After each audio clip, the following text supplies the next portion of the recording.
Hi, everyone. So we'll go ahead and get started. Thank you so much for taking an hour out of your day to talk about the business insurance implications of COVID-19. We have a lot of content to go through today, so if you don't mind, I'm going to skip some of the formalities. There's a couple housekeeping items, and then we'll jump into the PowerPoint presentation. So housekeeping, you should see a Q&A box on the right side of your screen. So please feel free to submit your questions along the way. We should have plenty of time to answer them at the end of the presentation. And the second piece is we will follow up with a recording of this webinar, plus we will also follow up with a copy of the PowerPoint deck for your reference. There is a lot of information that you could possibly go back into and reference for future conversations on the topic. So introduction, so my name is Reggie Reiter. I'm the Senior Vice President and Commercial Lines Team Leader. I'm going to be your main pilot today, and joining me during our presentation is my co-pilot, Jim Devine. Jim is going to focus on a few employment litigation topics, and I'm going to focus more on the business insurance items. And then finally, as you see on the bottom of the screen, there's a save the date for Wednesday, December 9th at 1 p.m. That's going to be our next Univest Insurance webinar. We're going to have a guest presenter, Michael Trackman with Whistler Pearlstein, and he's going to do a much deeper dive into those employment litigation trends and then how you as an employer can minimize your liability. So today's agenda, we broke it down into three main sections: business income insurance, workers' compensation insurance, and employer liability and developing trends from a litigation standpoint. The goal of today is we're hoping that everybody leaves this presentation with just a better understanding and some reasons why the insurance companies are doing what they're doing right now as far as responding to COVID-19 claims. If all of the responses that you've probably received to some of your claim requests were positive, we probably wouldn't be having this webinar right now. So we're going to go through, get into the mind of the insurance companies a little bit, and hopefully equip you for conversations and just a better understanding of why the industry is responding the way it is. Plus, there is some responses that the insurance industry is contemplating. Unfortunately, most of those are not going to impact COVID-19, but they could have some positive implications for any future pandemic type events. And then finally, our legal disclaimer. Basically, we're going to speak in a lot of general terms today. If you have specific questions, if you have specific items that you want to reference on your individual insurance policy, my recommendation would be talk to your broker, do a full analysis that way. Or if you have any legal questions, financial questions, speak to your appropriate professional in that space. So with that being said, let's jump into the content. So before we get into the bullet points that we listed in the agenda, I just wanted to paint a picture of an overall kind of macro level look at some of the financial impacts from COVID-19. So starting at the top, as of May, U.S. workers have lost $1.3 trillion in income, amounting to an average loss of nearly $8,900 per worker. Business interruption losses, so business income losses from the coronavirus, just for small businesses in the U.S., and this article defines small businesses as 500 employees or less, could be between $220 and $383 billion per month. As of August, 5.1 million loans have been made in both rounds of the PPP program for a total loan value of $525.1 billion. And then finally, for reference, kind of wrapping this up and putting this in perspective, Hurricane Katrina, which is the costliest natural disaster on U.S. record, resulted in total economic cost of $161 billion. So I just want let that sink in for a couple of seconds. So by looking at this and reading through some of this data, some of these statistics, the impact of coronavirus is multiple Hurricane Katrinas every month since March. So looking at just business income loss numbers, wage loss numbers, this is truly a catastrophic generational type event that I think we're going to feel the impacts on and for a very long time. So jumping into the content, and one thing I just wanted to specifically say before we jump into business income and this is just a general observation. I've been in the insurance business for 20 years, and one of the most common misconceptions that I've faced along the way is a lot of clients, a lot of insurance purchasers have an assumption out there that I pay an insurance premium when I have a loss, that loss should be covered. And insurance is a great tool to make you financially whole in a lot of different cases. The challenge is, and it's always been this way and likely will always be this way in the future, insurance is not a vehicle for every single loss that an individual, a business could experience. There are certain losses that are entirely uninsurable for a multitude of reasons. The most common are losses like war or nuclear hazard. You have a couple things working against you for losses like that. The impacts are so broad, the impacts can be so severe, they're completely unpredictable. There's no modeling an insurance company can use. There's no statistics they can use to see when, where these things are going to happen. And then finally, there's no timeline. There's no estimated, hey, we're going to make you whole from this point of the loss 6 months, 8 months, a year later. So all those things going into contribution, those are reasons why you see exclusions on every single policy for things like war and nuclear hazard. The same principles would apply to a pandemic, because all 4 of those bullet points would apply to something that's such a severe event with unlimited financial implications, with no timeline to when we can get whole as a society. So I just wanted to put that out there before I jumped into the content, just as a general statement, because I am going to get into the weeds a little bit on business income and for workers' compensation. So let's define business income insurance. It's a commercial property insurance coverage, right? So that's important, and I'll tell you why in a couple minutes. And it covers loss of income, which is defined as net income and continuing expenses, so things like payroll would be under that second part, suffered by a business due to damage to its premises by a covered cause of loss, so when it causes a slowdown or suspension of its operations. So what's important about calling out business income insurance and that it's a property insurance coverage is business income insurance is not a standalone policy by itself. When you purchase property insurance, whether you're insuring your equipment or insuring your building, you have the option of purchasing business income insurance. So it's not designed to be a be-all, end-all, we're going to fit every single income loss situation that you may experience. It's going to share a lot of forms and a lot of contract components with the property insurance insuring agreement. So that being said, you have 4 components of coverage for business income. So all 4 of these need to be met in order for the trigger to be in place for coverage to potentially be considered for business income insurance. First is you need a direct physical loss or damage. Second is the covered property. Third is from a covered cause of loss. And fourth is resulting in the suspension of the business's operations. So I have 1 and 3 in italics, and the reason why is because these are the 2 that I want to focus on as far as for the decisions that are being made by the insurance companies regarding some of the declinations we're seeing out there for the business income insurance claims. So direct physical property damage. The presence of a virus on a piece of your machinery, a desk, your building, or any part of your facility is not direct.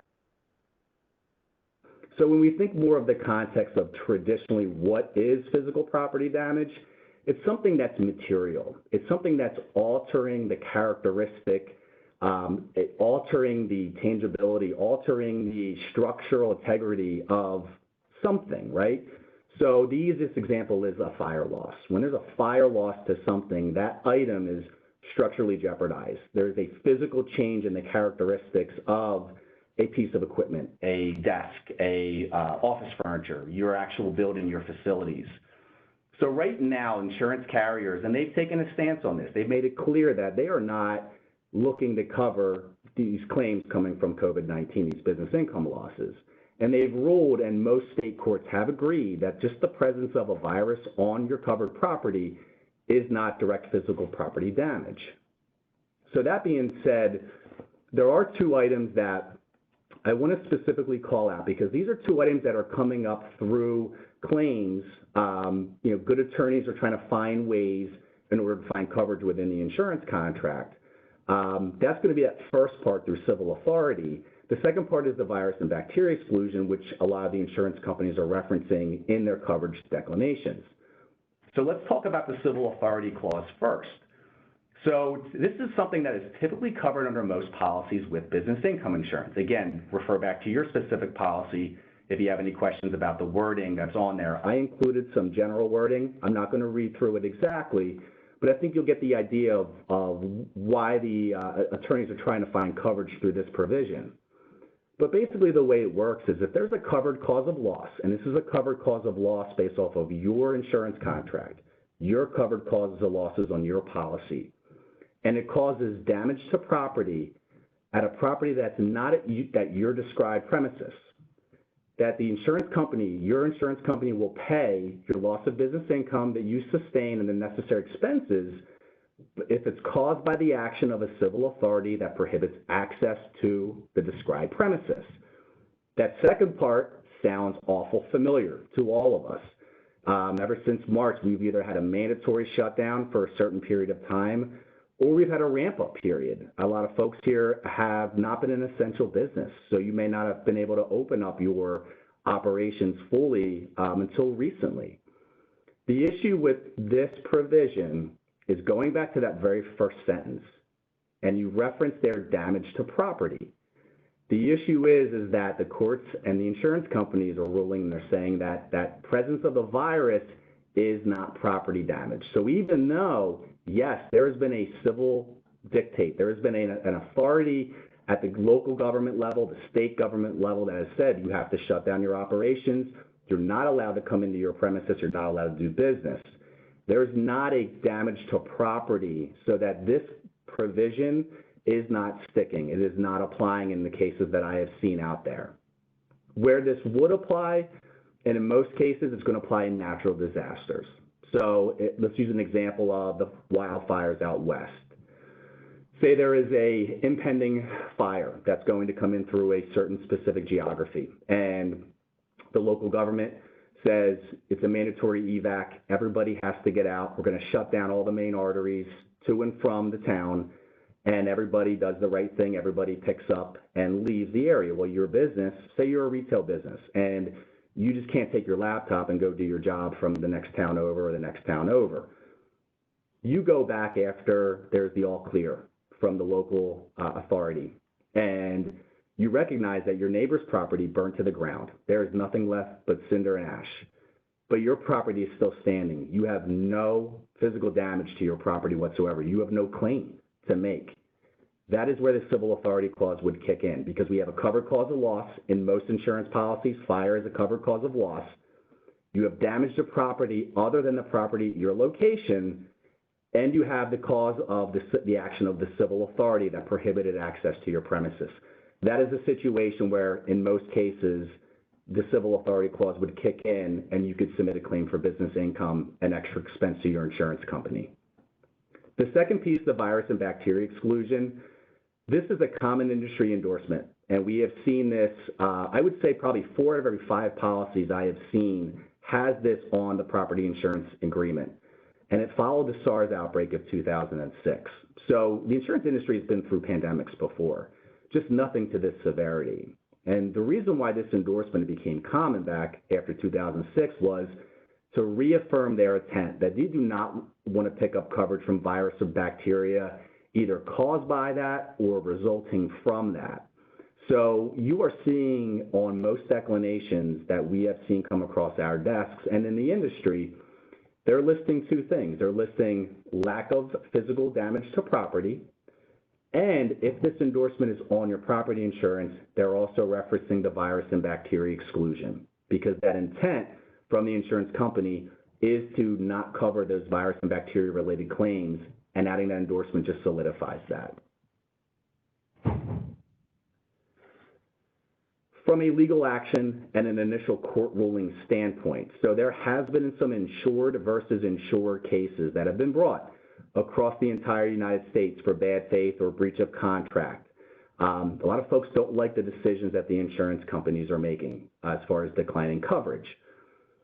It's very early in this process. This is likely not going to take shape for at least a year, but the majority of the early rulings that we're seeing across the U.S. are in favor of the insurance company, and they're confirming that there is no direct physical loss, and or if that virus exclusion is on the policy and it's being referenced, it looks like it is standing up in the court system. However, there are a few cases. Most notably, the state of Missouri looks like has a few examples of this where the initial ruling has been in favor of the insureds. So it's been in favor of the policyholders. But again, this is not a ruling that is saying that, yes, this presence of the virus is physical property damage and you should make, cover this and you should make claim payments. It is literally just take the next steps in this process. Insurance company, you need to do a better job. You need to have a deeper investigation into this cause of loss and do a more thorough analysis. So really getting into the discovery phase of that lawsuit there that's been pushed out. So again, this is very early in this process. There will be more on this. I just wanted to give everyone just a 30,000-foot look at what the court system is ruling on so far. I also wanted to give you a heads up on what is happening internationally. So internationally, a lot of the same challenges that you're facing as business owners are the same challenges that business owners are facing in Europe and beyond. So the international courts do seem to be being tougher on potential policy ambiguity and also using more literal interpretations of the wording in policies, which generally benefits the policyholder. What does that mean at the end of the day? They're still in the same position we are domestically. There are still plenty of cases that need to go to the appellate court system. There's way more discovery that needs to happen on the cases that haven't been dismissed. So the same challenges that we're experiencing as business owners, this are the same challenges that our folks across the pond are experiencing. There's been a couple of cases where there have been some claim payments. I don't have specifics on the endorsements that were on the policy or the insuring agreement that was there. There was one in Germany and there was one in France. They were both around $1 million in payments, but again, there could have been some bad wording on there, some ambiguity that the court called out that resulted in those opinions. So how is the industry responding to this? What are they doing in order to make this right in the future? Well, the first thing is more of a current state. If you haven't noticed already, the insurance carriers are offering more flexibility when it comes to offering payment options. They don't want to see insured policies terminate and lapse because there absolutely could be a covered loss that comes up during this time, and they do not want to see you without insurance coverage. The challenge here is that there's no industry protocol. So there's no rules of engagement that has been dictated to the insurance companies. It's a company by company basis. But if you're in any sense of distress right now financially as a business, I highly recommend you talk to your insurance broker, or you can actually call and speak to the insurance company themselves. They are more flexible than ever in trying to find some arrangement that's going to work to keep your policy in place. The addition of that virus exclusion, so moving down at the bottom of the screen, if it's not already included on your property policy, I'm 99% sure it's going to be included moving forward. The majority of the renewals we're seeing come in from our insurance companies are including that virus and bacteria exclusion that we mentioned earlier as 100% standard on the policy. So again, the intent is being reaffirmed through the addition of this exclusion that if there was ever an event in the future that was to this severity or any sort of virus or bacteria pandemic type event, that there is no coverage in place and that the insurance companies are confirming that through that endorsement. Pandemic insurance is available. Pandemic insurance is it's a parametric policy that basically all that means is that it pays out a specific amount if certain events take place. So if anybody's a betting person out there, think of a parlay bet where you have to have everything line up exactly in order to get paid out. I know it's terrible to compare insurance to betting, but that's essentially the best example I can give to highlight that. So a specified amount that you and the insurance company agree upon will be paid out if all of these certain events trigger, all of these events happen. So an example could be there's a defined event, a defined pandemic in the future. It affects a certain geography that's specified within the policy. It hits a certain level of loss, potentially in that geography, and it could be a multitude of other things that have to trigger. And then once all of those items trigger, the policy will respond and pay that full specified amount to you as the policyholder. The challenge with this, and probably the reason why you've never heard of this before, this is not a cost-effective strategy for small to mid-sized businesses. This is something that is geared towards more sophisticated insurance buyers, folks spending hundreds of thousands of dollars, millions of dollars for their insurance premiums, because it is literally just a supplemental policy that will only pick up a very specified concern. Some folks that live on fault lines in California will carry a parametric policy for earthquake coverage because no insurance company is going to take that risk on at any premium that they're comfortable with. So they'll find this secondary measure in order to pick up that exposure. Minimum premiums generally start at $50,000 for this, and that was pre-pandemic. I'd imagine that those minimum premiums will likely increase, and we're talking about maybe a few $100,000 of lost income that could be paid out here. So it's there. Just wanted to make sure that everyone knew that it's there, but for most folks, it is not a viable option. And then the last point, which I'm the most bullish on, is a national government-backed insurance program. I think we are likely to see something like this develop out of the pandemic. The issue will be, this is going to take years, folks. This will likely take minimum of 2 years, probably more, just due to the sheer severity of this event, where the two formats that are being discussed right now internationally, one is going to look a lot like TRIA, which if everyone knows and recognizes is the terrorism insurance that you probably have been offered on your insurance program. So that's more of a backstop for the most significant losses. So that's going to look something like kind of like a reinsurance-y type of agreement where some more things have to happen. It has to be a specified and designated event. There has to be a certain threshold that has to be pierced as far as for total losses. And then at that point, then payments could potentially be made. The second one that's being discussed looks and feels a lot like the National Flood Insurance Program. So if anybody has flood insurance, you might find this to be familiar. This is a government-backed insurance, but it's underwritten and serviced by private insurance companies. So what will happen here is that if this comes to pass, the private insurance industry will take care of underwriting, frontline servicing. They'll take care of issuing certs, making changes for you. But when a claim occurs, the insurance company likely will be the one that manages the claim, but the payments that are ultimately made are going to be on the behalf of the federal government. So I'm modestly confident that the industry will find a way to make this happen. But folks, there are so many things that still need to take shape before anything gets solidified. The great thing is at least folks that are very, very intelligent, actuaries across the entire world, are thinking of ways to make this happen. It's going to take time. So just we'll keep our ears open from our end. And certainly, I'm sure that news will be passed forward when and if something like this comes to pass. So let's pivot into workers' compensation insurance. So let's define it as the system by which no-fault statutory benefits prescribed in state law are provided by an employer to an employee or the employee's family due to a job-related injury, including death, resulting from an accident or occupational disease. So for workers' compensation, there are one of two coverage triggers that are going to result in triggering coverage here. First is injuries. So think more of your acute, immediate type of accidents. I cut my finger, I stubbed my toe, I hurt my back, things like that that are more acute type of immediate injuries. The second are occupational disease claims. These are more long-term exposure type claims. So an example could be respiratory problems for somebody who has been exposed for years and years to potentially carcinogenic materials in their job. So something about their occupation has created a hazard that's a little bit more dangerous than, say, being in the general public. So we definitely see claims in there. I was at the body shop last week getting my car fixed, and they have a paint spray booth. So certainly being around that your whole entire life, you're definitely exposed to additional materials that the general public may not be exposed to. So certainly could be something that a claim in that area would be more occupational disease.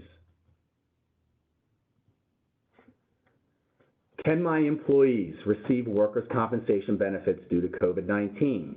So you're an employer, you're rotating folks back into the office. Some of you have never stopped work and you've kept your staff going. If somebody has an allegation that they've received and they've acquired COVID-19 from your place of employment, I'm going to speak basically on the way it's been and show you some of the developments that are coming through the state moving forward. So first things first, how it's been looked at in the past, community spread illnesses like the cold virus, the flu virus are generally not covered. The challenge here is proving without a doubt that an employee actually, absolutely without a doubt, contracted that virus from the place of employment. It's nearly impossible. It's a virus. It's everywhere. It's around us at the grocery store. It's around us at the hairdresser. It's around us at our kids' activities. The burden of proof is on the insured. It's on the employee to prove that they actually got that virus from the place of employment, which is nearly impossible to do. However, certain states have enacted presumption laws. If anybody has seen, the state of New Jersey just passed presumption laws, I believe it was last week, that provide workers' comp coverage for first responders, healthcare workers, and/or essential workers. What does this mean? This means that burden of proof for certain classes of business as defined in whatever specific bill at the state level is out there and has passed. There is no burden of proof for a healthcare worker in the state of New Jersey now. If they actually get sick and they don't have to prove that they got it from work, it's going to be presumed that due to their exposure to the general public, that they actually did get the virus from work, and they can file an active workers' compensation claim and seek compensation there. Pennsylvania has legislation pending. It's House Bill 2396. Google it. It's only a couple pages long. Take a read through it. It has not been voted on yet, but generally speaking, PA and New Jersey are attached to the hip when it comes to workers' compensation. I would be shocked if we didn't hear some sort of disposition over the next 30 to 60 days. So if that is passed, there will be a similar statute out there in the state of Pennsylvania that will dictate for certain businesses, as defined within the bill, there may be a presumption out there that those affected individuals that are employees of yours could potentially seek coverage if they've contracted COVID for the medical bills, lost wages, and whatnot. And then finally, more of a generality, dangerous work conditions may be a contributory factor in the determination of whether a claim may be paid. Dangerous work conditions, I think we can all agree, pre-COVID were pretty obvious. They were, don't have that trip hazard out in front of you. Don't leave that electric panel exposed, and don't have sharp objects laying around if you have kids that are clientele, right? Well, dangerous work conditions now are, are your folks required to wear masks? Do you have enough disinfecting stations out there? So now we're talking about more OSHA, CDC guidelines that are, if you're not following those, could be construed as dangerous work conditions. If you're putting your employees in those situations and God forbid they get sick and you're not enforcing those, it could be a contributory factor in whether a claim could be paid. So moving on to the next slide. So this is a really important one. If you take anything from this presentation, I hope this is the one that you take with you. Managing your workers' comp risk, here's some bullet points that you probably are already doing most of these, but I just want to make sure we put it down on paper. These are things that if you are not doing some level of these, I would suggest implementing these immediately. Talk to your risk manager, talk to your insurance broker, have a good conversation and put a plan in place and execute. First is any COVID-19 related claims. File them with your insurance carrier immediately. It is not your job to come up with a claim disposition, to decide whether or not something is covered. Let the insurance company do their job. You pay a lot of premium, submit the claim, let them do their analysis, and get that on file. Document all your personnel and payroll changes. Pretty obvious, you're doing this already. We know there's been a lot of disruption in the business, and there's probably doing more of this than usual. Don't take your foot off the gas. Make sure that you are documenting all of those to a T. follow all prescribed OSHA and CDC guidelines, and document like crazy all of the means that you're taking from a cleaning, disinfecting, safety, decontamination procedure standpoint. That way that is written. Update your safety manuals. Do what you need to do to make sure you document all of those in case there is a claim that comes up. Here's one that's very underrated. Provide adequate safety training for employees that may be completing tasks outside of their normal work. This is very common with our manufacturing clients, where on the floor, Joe was an expert at running this piece of machinery, and Jane was an expert at running this piece of machinery. Well, Jane, either maybe she was let go, maybe she was furloughed, maybe she's just an older employee that has some conditions that might make her more predisposed to the virus, and she's chosen not to come back, and maybe you rotated her into a work from home arrangement. Well, now Joe's got to step in and be an expert on this machine. Make sure you're providing proper safety training to him, because the safety guards might be in different places on that machinery. There might be a different area where the emergency shut-off switch is. So make sure you're not taking that for granted as you're asking employees to step out of their comfort zones on equipment, machinery, and things like that. If you can shift employees to work from home arrangements, it's suggested that you do that. We understand that that doesn't apply to everybody, but if you can and it makes sense for your business, it does reduce your ultimate exposure. And then finally, complete routine inspections on all of your physical safety measures implemented. So it's not enough just to implement them. You've got to do routine inspections. I actually just saw a claim, I believe it was out in Texas or Oklahoma, pop up, where we had an employee who severed some tendons and ligaments in their finger on a piece of plexiglass that was put up as a partition between employees and between customers. Well, what had happened was the piece of plexiglass was a rough cut done by somebody in the office. Just did a rough cut. They met the guidelines of the CDC and OSHA, and they were compliant there. But an employee was cleaning it, had run their hand against the side of the plexiglass, and it was literally razor sharp. So I know it's crazy, but these things absolutely come up. So make sure that you're doing safety inspections of all of the measures that you're putting in place. Make sure that your social distancing hasn't increased trip and fall hazards. Maybe you're 6 feet of distance, put somebody near a table that has a busted leg that they might trip over. Make sure that your disinfecting stations have disinfectant. I know this is really standard, obvious stuff, but we are seeing more of these secondary claims that come up even from the safety measures that are being implemented. So how is the industry responding from a workers' compensation side? So the first bullet is common. You just saw it on the business income side. The workers' compensation insurance companies are offering similar flexibility when it comes to payment options. So what I said before applies also to your workers' compensation policy.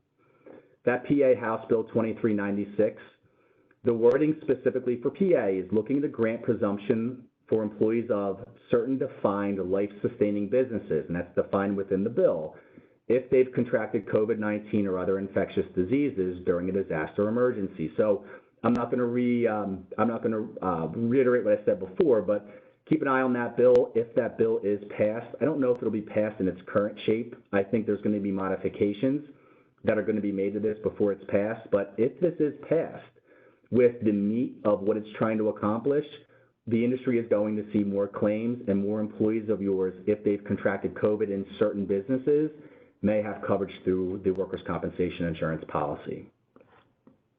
And then finally, many insurance providers, and I say many because not every one of them is willing to modify your payroll numbers and your classifications midterm.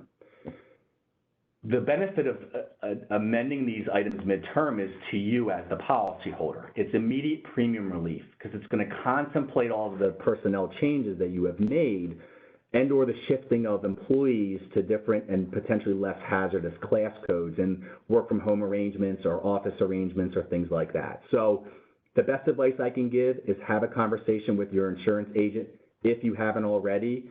And if you had disruption, which I think everybody across the board has had some sort of personnel, payroll, classification disruption, know that this is something that could potentially help offset some of the financial distress that you may be experiencing.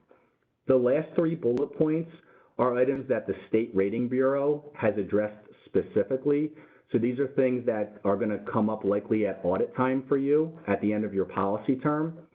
So this is why documenting all of those payroll and personnel files is extremely important, not only in the claims perspective, but also from an audit perspective, because very likely this disruption that you're experiencing, your lower payroll amounts, are likely going to result in some sort of refund back to you at the end of your policy term. So the first one is the shifting of employees that are now in work from home arrangements. The state has said we can use the 953 clerical classification for those employees while they're in that work from home capacity. So if you have somebody in a higher hazard class code, say somebody in a machine shop, and now they're in a work from home capacity, obviously that's a much lower rate. So make sure you're documenting those and make a note of that at audit time or midterm if the carrier is willing to do that. COVID-19 claims, defined as CAT number 12 within the rating bureau, are to be excluded from your experience and merit rating. So this is great news if you had an outbreak at your place of business and there are multiple folks that are infected and multiple claims that are paid. Everybody knows you live and die by your EMR on the workers' compensation side. It's a very large component of the rate that you pay and the premium you pay. So these claims are going to be coded differently at the carrier level and at the state level, so that if you have one of those super spreader type of events where multiple people are injured, they are not going to be taken into consideration for that calculation of that experience and merit rating, which is very positive for you as a policyholder. And then finally, if you've had paid furloughed employees, they're going to be excluded from the premium calculations if it's documented by you. So if you put folks on paid furlough, make sure you have those files documented, timeframes, names, roles, payrolls, and then at time of audit, you'll want to make sure to call that out specifically to the auditor that's working on the file. So there is some movement that's going on here. Again, I'm the bearer of bad news, and I knew by doing this presentation that I'm not really giving anybody a lot of really great news. I'm just trying to be honest with everybody. It's the way that we engage our clients. We would like to make sure you know the reasons why that the decisions are being made, give you some context to it. So I hope you got that from the time that we spent here. And at this point, what I'd like to do is I'm going to pass the baton over to my partner in crime, Jim Devine, and let him go through some employer liability and some litigation trends from COVID-19. Jim? Thanks, Reggie. I'm going to start my video, but I also want to share my screen. Hang on a second, folks. Share screen, correct. Okay. And where start my video? There we go.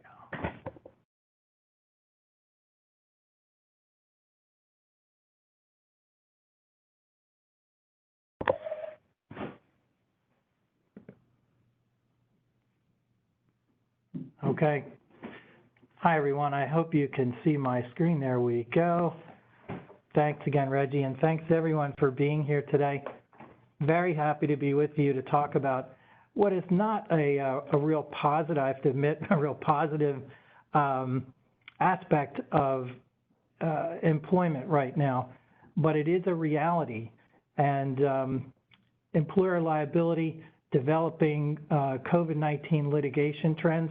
This is something that being in this realm every day of the workplace, employment law, HR compliance, I knew this was going to start to happen, and it has.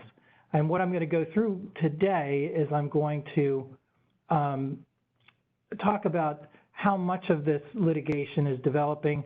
I'm going to talk about where it's most prevalent. I'm also going to talk about the types of claims that seem to be most active. Then we'll talk about some mitigation, how you can manage risk, and then we'll close it out. And if we have time, I think we've been collecting questions, so if there are any, we can take those at the end. So also, just to kind of lean back on what we started out with in the intro, this is a high-level overview. It's sort of a preview to the December deeper dive on some of the developing trends. What's unique about the COVID-19 litigation trends as it relates to the workplace, as it relates to employees and as employers.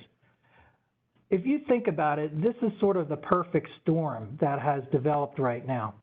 It's the kind of thing where if you think about employees in a happy environment where things are going great, they feel like they're getting a fair shake, they're being managed well, good leadership in place, there are no outside influences that might cause them to start to develop discontent or dissatisfaction with their job or with their employer.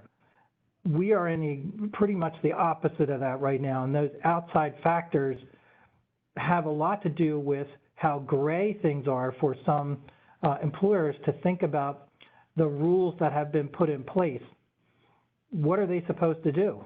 Sometimes in all good faith, employers attempt something in terms of a rule or a policy or a guideline, and it lands on a group or an individual employee the wrong way. It causes them hardship. It causes them to be dissatisfied with their employer, thinking that I didn't get what I was supposed to get under the new law. Even though I may not be clear myself as a litigant what that new law is, my perception is what's driving my dissatisfaction. And what was my employer supposed to do? And then what did they actually do? And the gap there creates potential liability for an employer. The employers in many of these cases may actually come out fine, but it's the idea that there is someone that feels they've been wronged and they are taking action against their employer. So we'll get into the volume. The volume of cases that have developed. I guess the only thing that surprises me here is that it's such a straight line.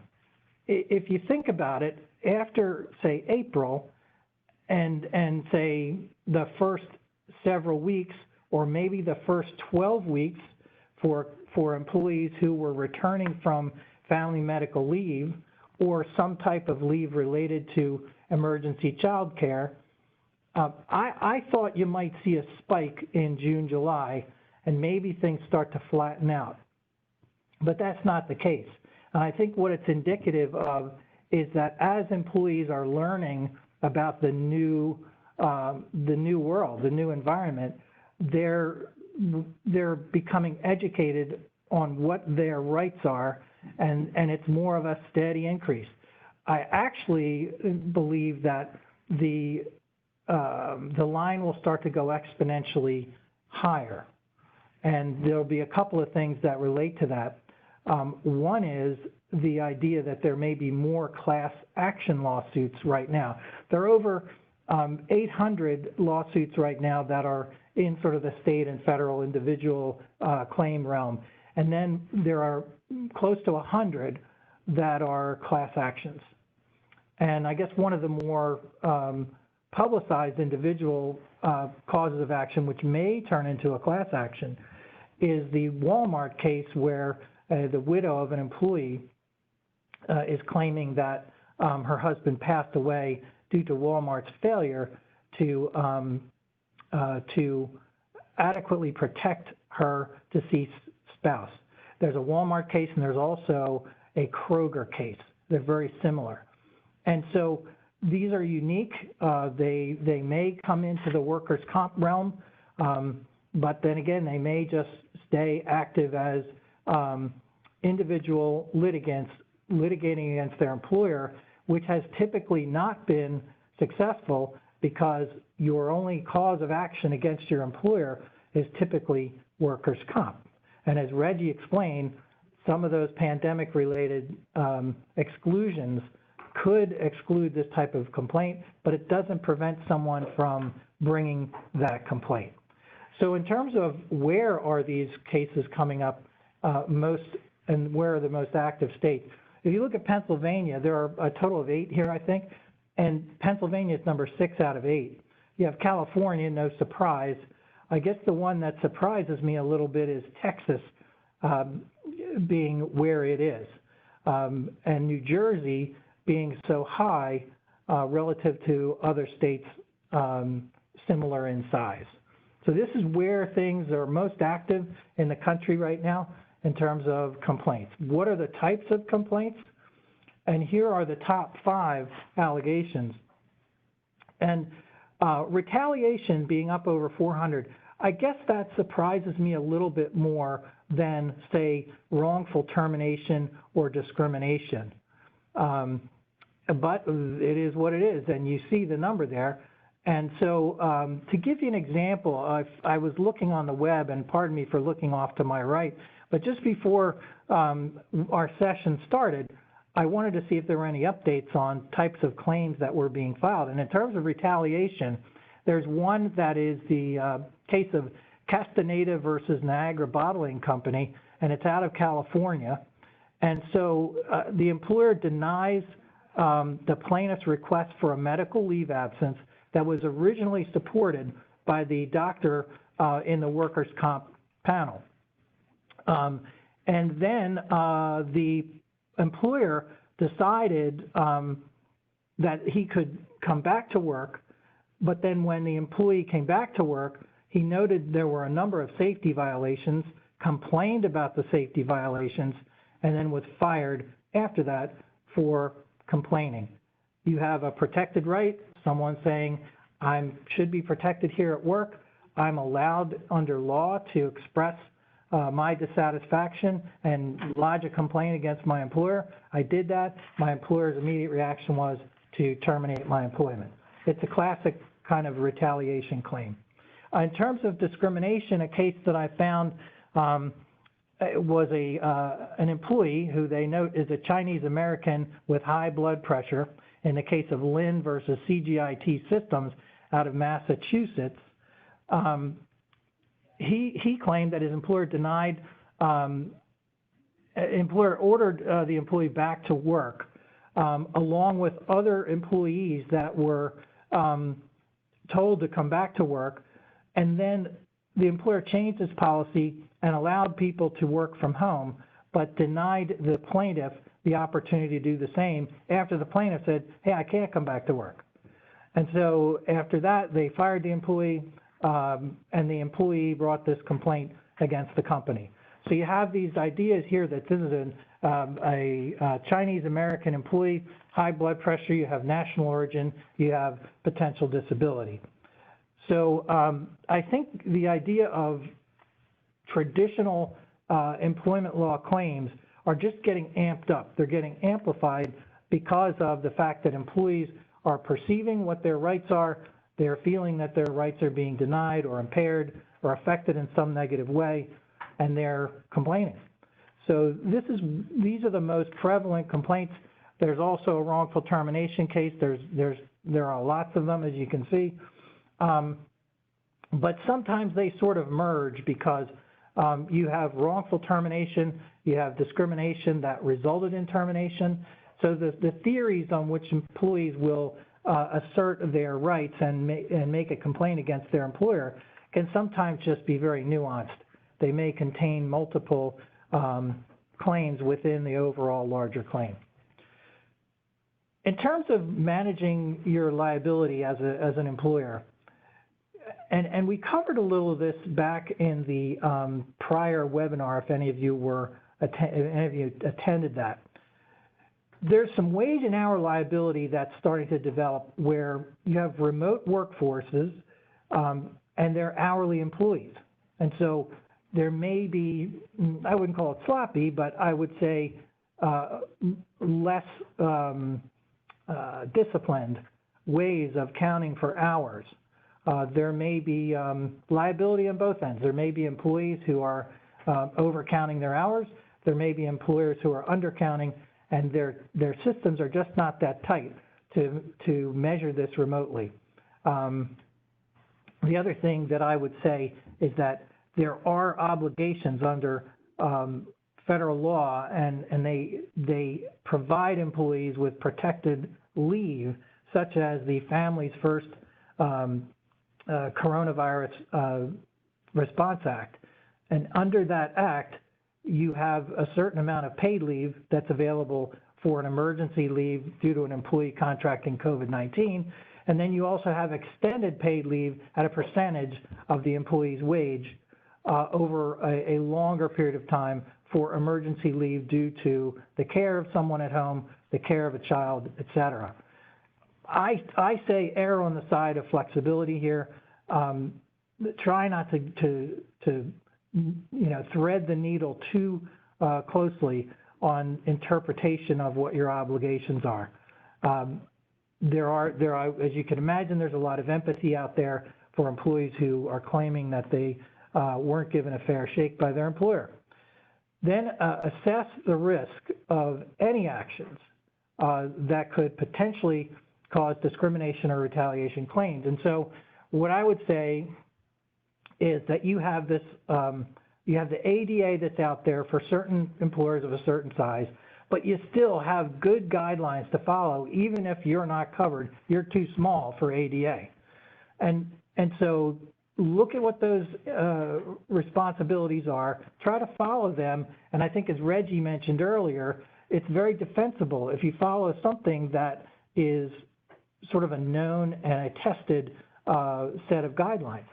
And so if you have someone that, even if you are not subject to family medical leave, and someone is looking to go out on leave, or they have a doctor's note that says this employee is not able to return to work until a certain date, and you fail to assess the medical situation within the realm of privacy, and you fail to assess that medical situation, and you potentially discriminate because you are not allowing that employee leave because they have a covered serious illness, that's where some of these discrimination claims are starting to develop. And then return to work. Those decisions, make them based on documented, legitimate business rationale. And the disparate impact I'm talking about in this bullet would be someone who is in a protected class, whether it's race, whether it's age, whether it's gender, or whether it's national origin, and they are denied the opportunities that others are given. And when you make a decision to return people to work, if they're not essential at that workplace and they're denied an opportunity to work remotely versus other employees who were granted that right, you have to be very careful that the classification of those employees doesn't have the appearance or the impact of discrimination. Some additional things that I would say, to make sure that you're taking a look at. And if you're going to resume business operations within your facility and you're going to call employees back to work, here you can see the list. It's very practical. It would seem to me to be very obvious.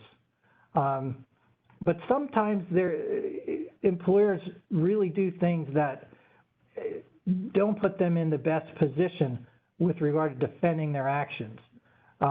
Sick employees may feel guilty about staying home, and it may be something that's implied in the culture. It may be something more overt that a manager or a supervisor has said to that employee. Look, just encourage sick employees to stay home. And then document your safety measures for employees returning to the workplace. Make it very public. Communicate broadly what those safety measures are. Remember, employees may be afraid to come back to the workplace. They may feel that they're not getting enough communication from their employer, and they may say, I'm sort of scared about going back to the workplace, and I'm doing just fine here at home. Some type of employee screening. What I would not encourage is to have some type of COVID testing required as a stipulation or a condition of returning to the workplace. The CDC does not recommend that, and it can really develop into a host of issues, some of which may just be discrimination-based claims based on a religious belief in terms of that type of screening or testing. But there should be something in place that when somebody walks through the door, whether it's every day or regularly, that you ask them, just like, I had to go to a hospital recently, and I walk in the front door and they have a forehead monitor, they have a questionnaire, and I passed, so I got to go in. These kinds of things, there are lots of checklists out there, and I would encourage you to look at some of those screening recommendations. Contact tracing is very important for a couple of reasons, and then we're running low on time, but all I'm going to say here is that think about both your workplace and your customers. If you have field employees that develop COVID and they are out at customer sites, you have to be very careful about how you handle that and what you do to figure out if that employee was in contact with third parties and could possibly require you to alert them. We'll go into more of that in the next webinar. You can see some of these other things. I'm going to move on because of the time. But basically, these, I think, are very practical, and they all make a lot of sense to me. But they could be a bit onerous. So there are CDC and OSHA guidelines. I'll just breeze through this here. We covered some of these before, but identify somebody that's going to be the coordinator. We have one in Lansdale for Univest Insurance. And then look at your policies for leave, telework, compensation, and then identify essential positions. This is really important. If you have job descriptions documented, you want to think ahead. The next time, if this does happen, who are we tagging in terms of the positions that need to be on site? Think about that now. Put that in the job description, and then explain that to your employees in advance. Hey, the next time this comes up, Joe, we're going to make sure you realize now that you have an essential position and you need to be here. Continuity plans, these are something that many companies are putting into place right now. What happens if this happens again? How do we stay in business? That kind of a thing. Emergency communication, response plans and expectations, and then contact tracing, cleanliness, and hygiene. Okay, the record-keeping guidelines. All I'll say here, there are a few slides. I'm going to make these slides available, and you can go through them. We are running short on time. But basically, all this is the record-keeping guidelines. And again, even if you're not sure you're covered by OSHA, take a look at these. I have the site down there at the bottom, the OSHA.gov enforcement memo of May 2020. You want to make sure that if somebody develops COVID, that you can identify whether that employee developed it or contracted it at the workplace or outside of the workplace. And there's a test that OSHA has you go through and answer some questions, and then you can come out on the other end and say, hey, you know what, it was in all likelihood contracted in the workplace, and therefore we need to report it, or we need to document it a different way. If it wasn't, because it's just so isolated and there's a lot of external activity, then there's a different obligation. So again, I'll make these slides available to you. Here it is, likely work-related versus likely not work-related, and then what you have to do that follows that. So thank you all for being a part of this today. I don't know, Reggie, do you want to see if do we have any questions for people who want to stay on, and we can answer some of those?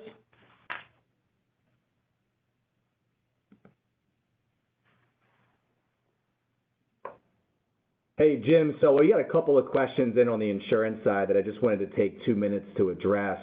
Okay, great. The first question that we got was regarding the presumption law in Pennsylvania and the status of that bill. There was a question regarding whether or not it would be likely, if that bill is passed, that it's going to go back retroactively to the beginning of the pandemic. So I just did some quick research, and I saw that the New Jersey bill that was just passed was passed, retroactive to March 9th. So my opinion is that it likely is going to get asked to, and whether or not it's ultimately passed retroactively, I'm not sure, but I think the intention is that this bill is going to be passed retroactive. So those folks that did experience some sort of COVID-related claim will have some additional remedy through the workers' compensation policy. The second question, actually, we got a couple of different questions regarding work from home exposure from the workers' compensation side. And the first one was in regard to more of like a workplace safety claim issue. I'm guessing more to like, maybe an ergonomic claim or something like that. So just so everyone's aware, employers, you're responsible for providing the same safe work environment for work from home employees, for telecommuters, for folks that come into the office, for people in the machine shop. The onus is on you as the employer to provide that safe work environment. So yes, you absolutely have an exposure as the employer to those folks that are in that work from home capacity. Now, the difference is there's a lot of contributory factors that could go in. If it's a rug that they trip over and they hurt themselves, do they know that the rug was busted? If there was a wire hanging out, how much of that was on them as the homeowner versus being in the business? There's a lot of other things that need to be taken into consideration in a claim situation. My recommendation would be speak to your broker, speak to your insurance company. There are a lot of businesses out there that are solely work from home. So there are best practices that have been published. Your insurance carrier likely has a list of those somewhere. And knowing now if this might be something a little bit more long-term, you may want to just get some additional intel, and you may have to just have additional training, and there might be an additional expense to do some sort of ergonomic study or things like that. I can speak specifically for an example of a friend of mine who works for a company that's 100% remote. And what they do is when they hire individuals, they actually give you, and they have pre-approved desks, chairs, computers, hand rests, things like that, that you as the employee order, and they deliver them right to that person's home. That's an extreme example, but that's somebody that actually has a plan in place. They already have done a study for the most ergonomic ways, the most ergonomic equipment to help mitigate ahead of some of those potential claims that could come in. As far as from an insurance standpoint, I got another question, how does that affect my insurance? I'm going to go back to at least the current direction from the Rating Bureau, which is anybody who's been rotated into a work from home arrangement that was not in that position before, the state has been given the order to use that 953 classification for the clerical class code. So what I would suggest is if you've had folks that have gone through that rotation, have a conversation with your insurance broker. If the company is willing to make the change midterm and it could potentially help with finances, then I don't think there's any problem with doing that. Some of them might not be willing to do it midterm, but at minimum at the end of the year, when it's audit time, you can square up with the insurance company and likely could get some return premium back there. So workers' comp from a rating insurance perspective, just document everything. Document every single change from a personnel, payroll, job classification change that has happened since March.